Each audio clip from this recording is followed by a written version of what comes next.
नेकी का फल और जादुई जहाज। सुल्तानपुर नामक एक छोटे से गांव में रामलाल नाम का एक लकड़हारा रहता था। उसके 3 बेटे थे, अमन, सागर और सबसे छोटा करण। अमन और सागर शरीर से बहुत हष्टपुष्ट और सुंदर थे, इसलिए उनके माता पिता उन्हें बहुत प्यार करते थे।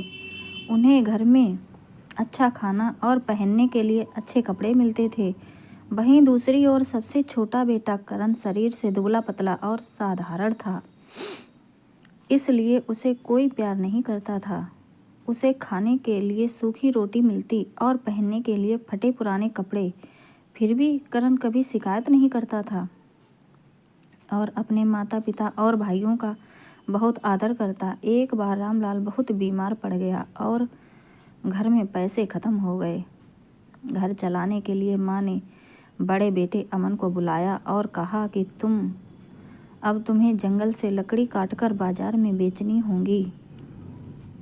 माँ ने अमन के लिए पूरी सब्जी बनाई और साथ में एक कमंडल मीठा दूध दिया। रास्ते में अमन को एक बहुत ही बूढ़ी और कमज़ोर महिला मिली, जिसने कहा, बेटा, मैं कई दिनों से भूखी हूँ, थोड़ा खाना खिला दो। लेकिन अमन ने घमंड में कहा, अगर मैं तुम्हें खाना दे दूँगा तो मैं क्या खाऊँगा? तू मरती है तो मर जा। जंगल पहुँचकर जैसे ही अमन ने पेड़ पर कुल्हाड़ी चलाई, वह उछलकर उसके हाथ पर लग गई और वह जख्मी होकर वापस लौट आया।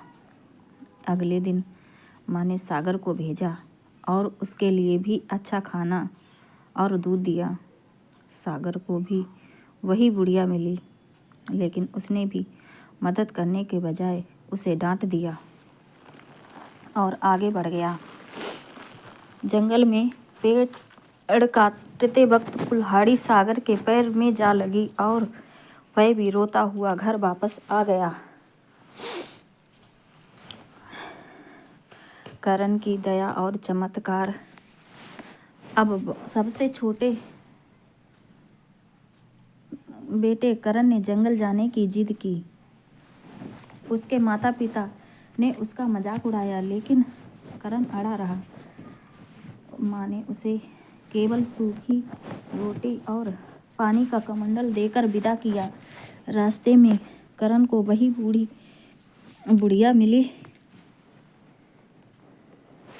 उसने करण से भोजन मांगा। करण बोला, माँ जी, मेरे पास केवल सूखी रोटी है, अगर आप खा सकें तो शौक से खा लीजिए। जैसे ही करण ने अपना थैला खोला, वह दंग रह गया। सूखी रोटी की जगह ताज़ा पकवान और मिठाइयाँ थीं और पानी मीठा दूध बन गया था। यह करण की दया का फल था। बुढ़िया ने खाना खाने के बाद करण को एक पेड़ के पास ले जाकर कहा, बेटा, जब मैं चली जाऊं तो इस पेड़ को काटना, तुम्हारी किस्मत बदल जाएगी। सोने की चिड़िया और अनोखा काफिला। करण ने जब वह पेड़ काटा तो उसके अंदर से एक सोने की चिड़िया निकली। करण उसे लेकर शहर की ओर चल पड़ा। रात होने पर वह एक सराय में रुका। सराय के मालिक की 3 बेटियों ने लालच में आकर चिड़िया का सोने का पंख चुराने की कोशिश की, लेकिन जैसे ही उन्होंने चिड़िया को छुआ, उनके हाथ उससे चिपक गए। अगले दिन करण चिड़िया लेकर निकला तो वे तीनों लड़कियां भी उसके पीछे खींची चली आईं। रास्ते में उन्हें छुड़ाने की कोशिश करने वाला एक बूढ़ा आदमी, एक राहगीर और 2 किसान भी एक दूसरे से चिपक गए। इस तरह करण के पीछे 7 लोगों का एक अजीबोगरीब काफिला बन गया, जो रो रहे थे और चिल्ला रहे थे। राजकुमारी की हंसी और राजा की शर्तें। करण जब शहर पहुंचा तो उसे पता चला कि राजा की बेटी हमेशा उदास रहती है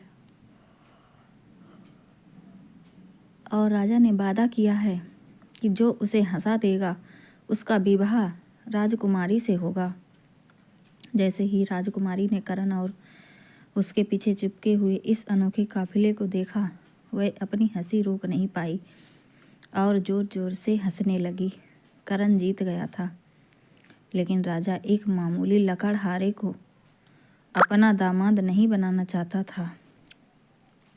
राजा ने उसे 2 और चुनौतियां दी। एक ऐसा आदमी लाओ जो 100 मन दूध एक साथ पी जाए। एक ऐसा जहाज लाओ जो जमीन, पानी और आसमान तीनों पर चले। करण फिर उसी बुढ़िया के पास पहुंचा। बुढ़िया की मदद से एक छोटे कद के आदमी ने सारा दूध पी लिया। फिर बुढ़िया ने करण के लिए एक ऐसा जादुई जहाज बनाया जो हवा, पानी और जमीन तीनों पर चलता था। राजा यह सब देखकर हैरान रह गया और उसे समझ आ गया यह कोई साधारण लड़का नहीं है।